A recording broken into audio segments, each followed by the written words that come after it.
Indonesia, our beloved archipelago, is blessed with extraordinary natural wealth. From the fertile volcanic soils of Java to the mineral-rich mountains of Papua, our land overflows with treasures.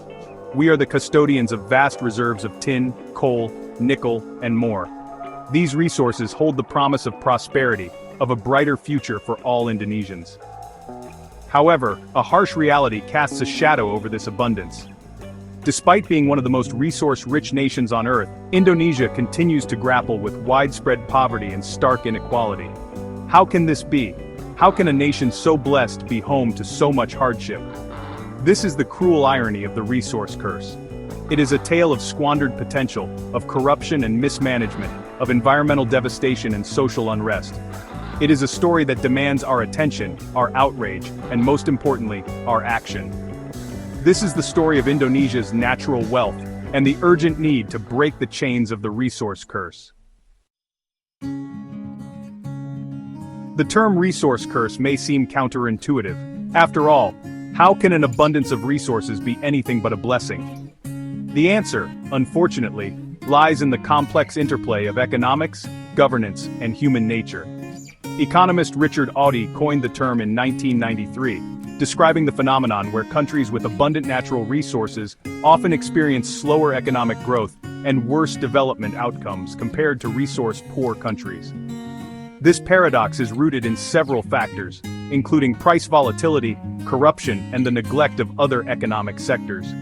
When a country becomes overly reliant on a single resource, its economy becomes vulnerable to fluctuations in global commodity prices.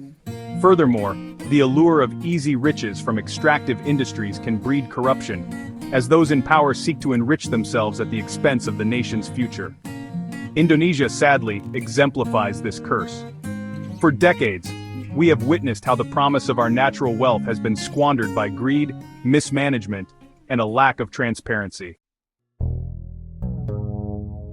The tin mining industry in Bangka Belitung stands as a stark reminder of the devastating impact of corruption. Once renowned for its pristine beaches and abundant marine life, Bangka Belitung has become a cautionary tale of environmental destruction and economic injustice.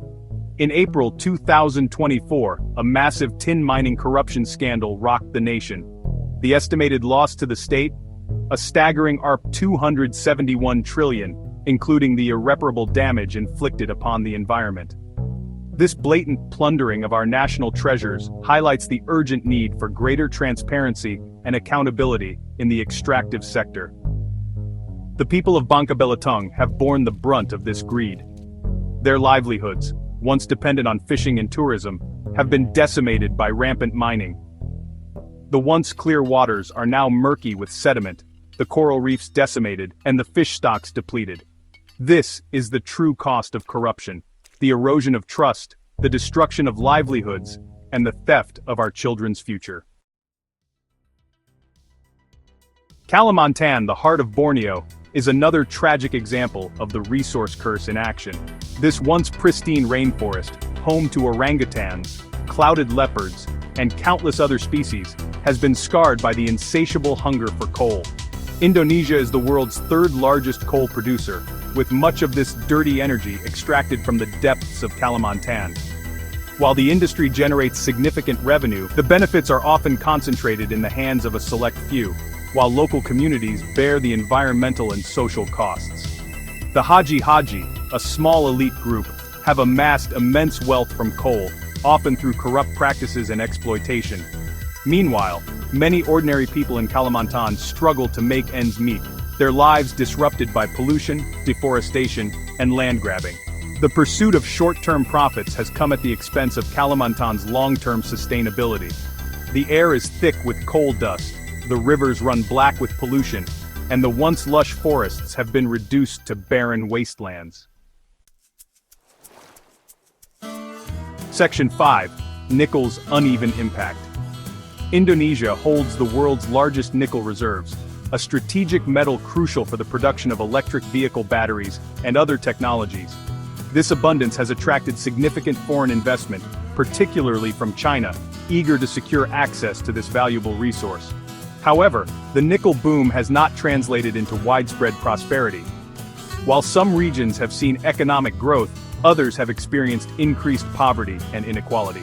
The World Inequality Report 2022 revealed that despite Indonesia's overall economic progress, the gap between the rich and the poor remains stubbornly wide.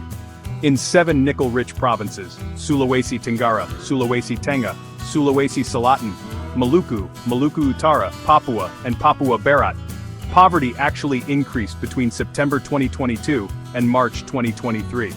Only Papua and West Papua saw slight decreases.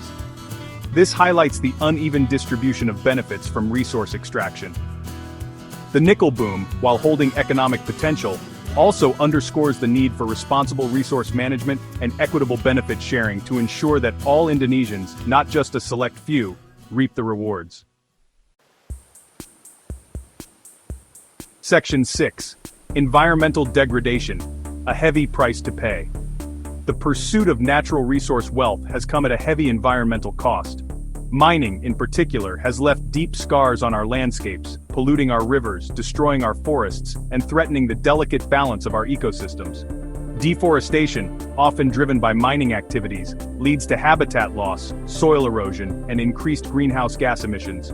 This contributes to climate change, making our country more vulnerable to extreme weather events, such as floods, droughts, and rising sea levels. Water pollution from mining operations poses a serious threat to human health and aquatic life. Heavy metals and other toxic substances leach into rivers and groundwater, contaminating drinking water sources and harming fish populations.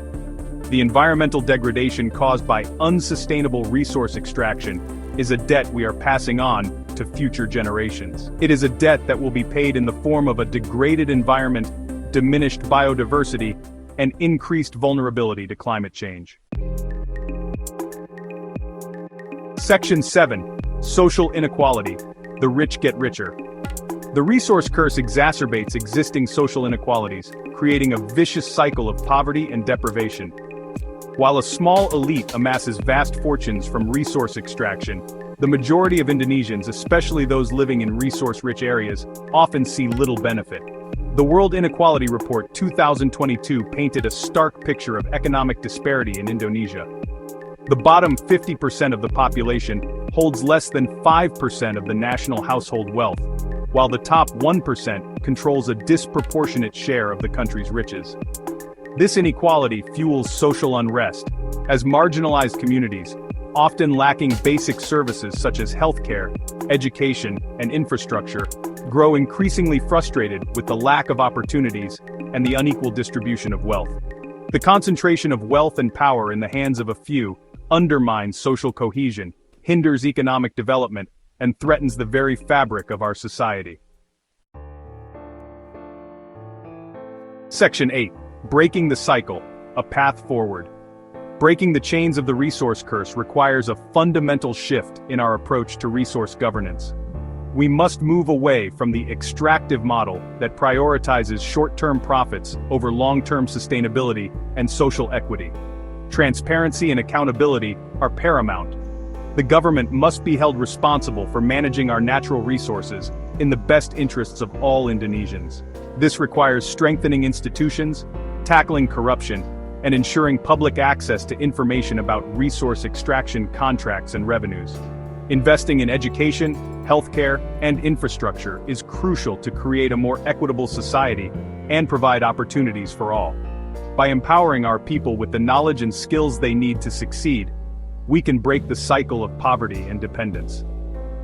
Finally, we must prioritize environmental protection and sustainable resource management.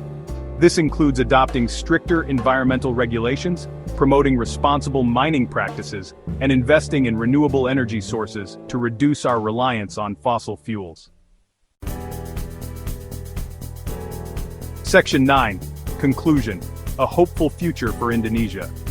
The resource curse is not an inevitability, it is a choice. We can choose to continue down the path of exploitation and inequality, or we can choose a different future. A future where our natural wealth benefits all Indonesians, where our environment is protected for future generations, and where our society is defined by justice and opportunity. The task ahead is not easy. It will require courage, commitment, and the collective will of the Indonesian people. But we must never lose sight of the fact that a better future is possible. Let us work together to ensure that Indonesia's abundant natural resources become a true blessing for all, not a curse for the many.